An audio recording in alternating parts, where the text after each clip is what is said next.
പുഞ്ചിരിമട്ടത്തിന് ഉരുൾപൊട്ടിയ സ്ഥലത്തിന് ഏറ്റവും അടുത്താണ് നമ്മളിപ്പോൾ ഉള്ളത്. ഇവിടേക്ക് വരിക എന്ന് പറഞ്ഞാൽ കുറച്ച് റിസ്ക് ആയിരുന്നു. കൂടുതൽ ആളുകളൊന്നും ഇങ്ങോട്ട് എത്തിയിട്ടില്ല. ഇവിടെയാണെങ്കിൽ ആൾനാശമൊന്നും ഉണ്ടാകാത്ത ഒരു സ്ഥലം കൂടിയാണ്. നമുക്ക് അപ്പുറത്ത് മുകളിലോട്ട് നോക്കിയാൽ കാണാം, അവിടെയാണ് പൊട്ടുന്ന സ്ഥലം, പൊട്ടി ഒഴുകി വന്ന ഒരു സ്ഥലം. നമുക്ക് നേരിയ ഒരു നീർച്ചാല് പോലെ ഈ ദൃശ്യങ്ങളിൽ നിന്ന് കാണാമെന്ന് തോന്നുന്നു. തൊട്ടും അപ്പുറത്തൊക്കെ തന്നെ മലനിരകളാണ്. വെള്ളരിമല, അരണമല തുടങ്ങി ചെമ്പ്രമല തുടങ്ങി മലനിരകളുടെ ഒരു ഭാഗം കൂടിയാണിത്. ആ മലനിരകൾ നമുക്ക് കാണാൻ സാധിക്കുന്നുണ്ട്. അവിടെ നിന്നും പാറക്കല്ലുകൾ പൊട്ടി ഇറങ്ങുകയാണ് ചെയ്തിരിക്കുന്നത്. ആ ദൃശ്യങ്ങളിൽ തന്നെ അതിൻ്റെ ഒരു ഭീകരത നമുക്ക് കാണാൻ സാധിക്കും. പണ്ട് ഈ പുഞ്ചിരിമട്ടം എത്രത്തോളം മനോഹരമായിരുന്നോ, പക്ഷേ ഇന്നിപ്പോൾ നമുക്ക് കാണുന്ന സമയത്ത് അത്രയേറെ ഭയാനകത, അത്രയേറെ ഭീതി ജനിപ്പിക്കുന്ന ഒന്നായി മാറിയിട്ടുണ്ട്.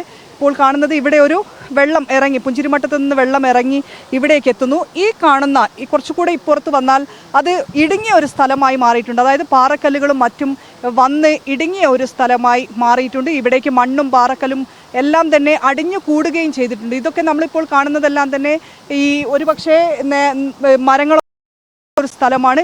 അവിടേക്ക് മണ്ണടിഞ്ഞു കൂടിയിട്ടുണ്ട്, പാറക്കല്ലുകൾ വന്ന് അടിഞ്ഞിട്ടുണ്ട്.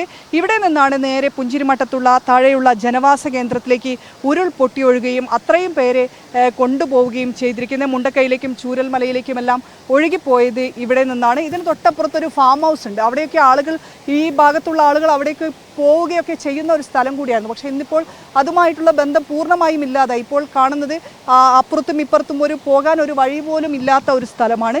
നേരത്തെ കുറച്ച് DYFI പ്രവർത്തകർ ഇതുവഴി കടന്നു പോകുന്നുണ്ടായിരുന്നു. അവർ അവിടെ ഉണ്ടായിരുന്ന ഫാം ഹൗസിലുണ്ടായിരുന്ന പശുക്കൾക്ക് തീറ്റ കൊടുക്കാൻ പോവുകയാണ് എന്നാണ് പറഞ്ഞത്. ആ പുഴ കടന്നിട്ടാണ് പോയത്. എന്തായാലും പുഞ്ചിരിമട്ടം എന്ന് പറയുമ്പോൾ മുൻപ് ഇവിടെ വന്നിരുന്ന ആളുകളുടെ മനസ്സിലുണ്ടായിരുന്ന ഒരു ചിത്രമേ അല്ല ഇപ്പോൾ ഇത്ര അടുത്തു നിന്ന് കാണുമ്പോൾ ഉണ്ടാവുക. വലിയ തോതിൽ ഭീതി ജനിപ്പിക്കുന്ന ഒരു ചിത്രം തന്നെയാണ്. അപ്പുറത്തെ ഈ സൈഡിൽ വീണ്ടും എനിക്ക് ദൃശ്യങ്ങളിൽ കാണാമോ എന്നറിയില്ല, ഇപ്പുറത്ത് വീണ്ടും വെള്ളം ഒലിച്ചു വരുന്നുണ്ട്.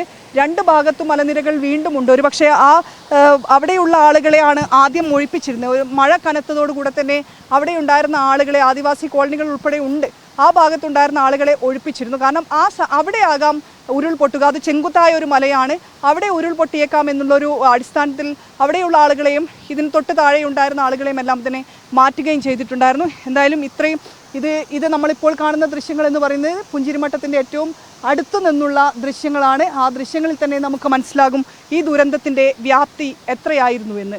നിതിൻ ഗോപിക്കൊപ്പം ഷിത ജഗത്, മീഡിയ 1, വയനാട്.